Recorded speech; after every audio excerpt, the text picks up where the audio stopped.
2025 is not about fixing everyone else. It's not about proving your worth to people who wouldn't recognize your value if it were handed to them on a silver platter.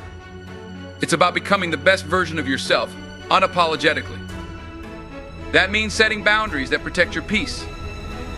That means saying no when your soul is crying out for rest. That means walking away from people, places, and situations that no longer serve your highest good. And yes, it's going to be uncomfortable. Growth always is. The moment you decide to focus on yourself, you'll notice the resistance. People will question your motives. They'll accuse you of being selfish, of changing, of not being the person they used to know. But let me tell you something, changing is the point. You weren't put on this earth to remain stagnant. You weren't created to stay the same year after year. You were made to evolve, to grow, to become. So when the criticism comes, and it will let it fuel you, let it remind you that you're doing something right. Because the people who benefit from your lack of boundaries will always be the loudest when you start enforcing them. But their opinions don't define you.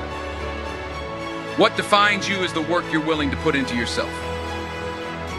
And let me be clear, this kind of work isn't easy. It's not glamorous. It's waking up early to chase your dreams while everyone else is still asleep. It's staying disciplined when distractions are calling your name. It's facing your fears head on, knowing that courage isn't the absence of fear, but the decision to act in spite of it. It's also about healing. Healing from the wounds you've carried for far too long.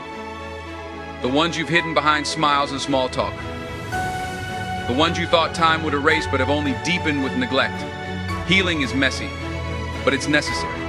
You cannot build a strong future on a broken foundation.